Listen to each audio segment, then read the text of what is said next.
minerals. India has been endowed with plenty of metallic and non-metallic minerals.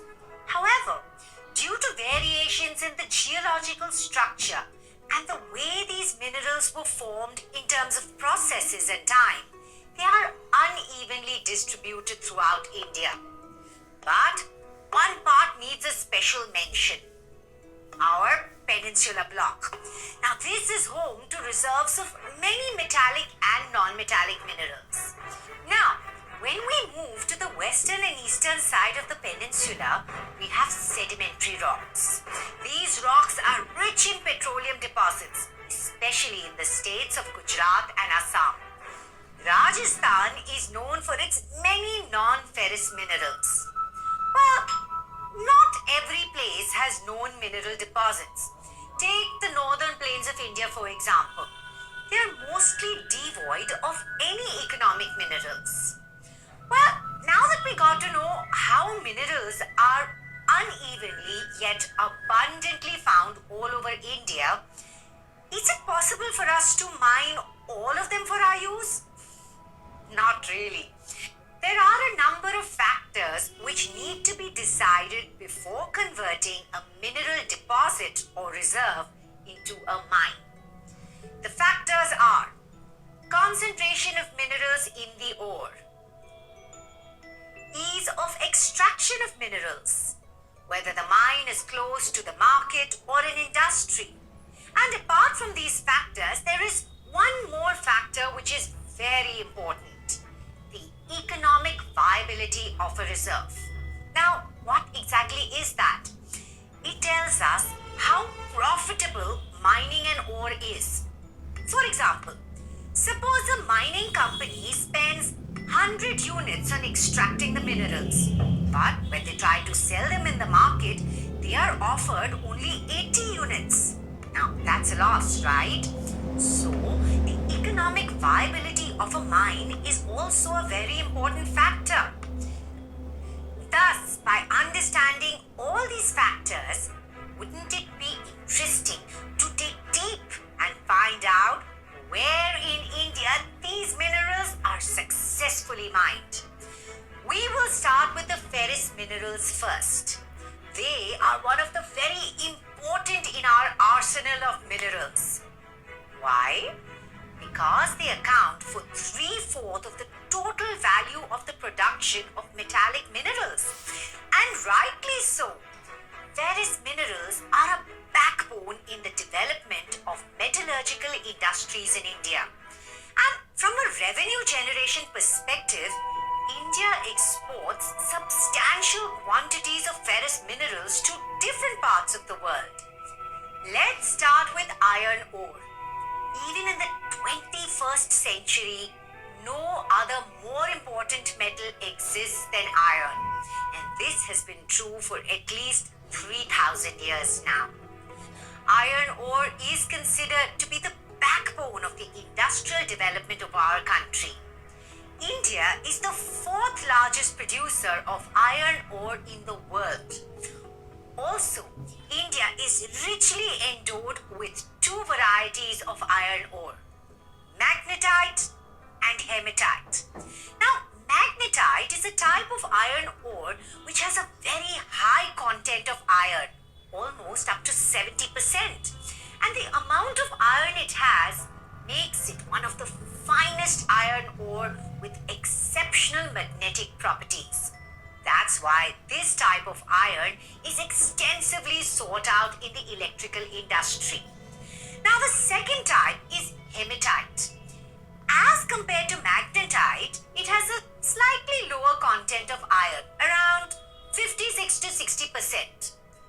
Almost all industries use hematite in spite of the fact that it contains a lower amount of iron content. Why? Because as compared to magnetite, hematite is abundantly available. Hence, hematite is also known by the name industrial iron. Now, let's use a map of India and first plot all the major iron ore belts. So, we have the Odisha-Jharkhand belt there in the east. Then we have the Durg, Bastar,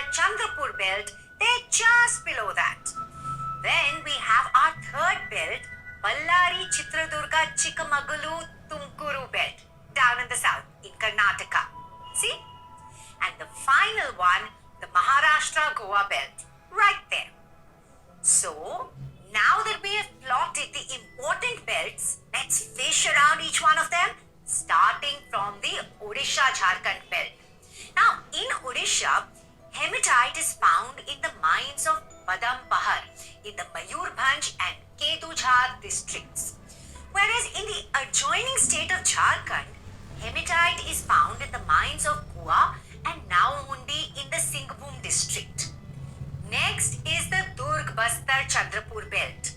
Now this belt lies in the states of Maharashtra and Chhattisgarh. Bailadila range of hills is in the Bastar district. Chhattisgarh is very famous for high-grade hematite. And the amazing part is that these hills contain 14 such deposits. Thanks to its excellent physical properties, it is used in making steel. They are also exported to Japan and South Korea via the Vishakhapatnam port. Next, let's go to South India. For there we have the Ballari, Chitradurga, Chikkamagalu, Tumkur belt. It's like a tongue twister, I must tell you. Okay, let's do this slowly. Ballari, Chitradurga, Chikkamagulu, Tumkuru belt. Yes, that's right. Alright, the Kudremukh mines, which are in the western Ghats of Karnataka, are known for its large deposits of iron ore. In fact, they are one of the largest in the world. These deposits are specifically mined only for export. The ore is exported to different countries via a port near Mangalore. And there's a special process by which the ore is transported to the port. They convert the ore into a slurry and push it through a pipeline which ends somewhere at the port. Interesting, isn't it? Now, the final iron ore belt is the Maharashtra Goa belt. This belt covers the entire Goa and Ratnagiri district of Maharashtra. Now, this belt has iron ore that is not of very high quality, but that doesn't matter. A resource is a resource, right? So they are still mined and are mostly exported via the Marmagao port. And that's all about iron ore.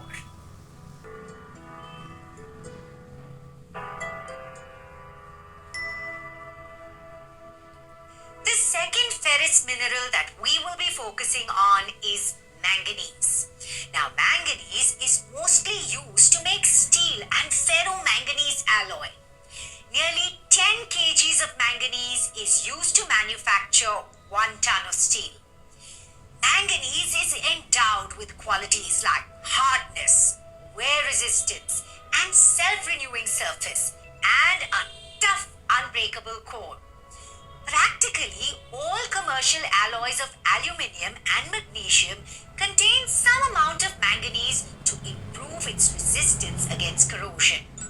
It is also extensively sought in manufacturing, bleaching powder, insecticides, and paints. Apart from land, manganese can also be found in large areas of the ocean floor. These occurrences are called manganese nodules. The amount of manganese in the nodules is estimated to be much more than that in land reserves.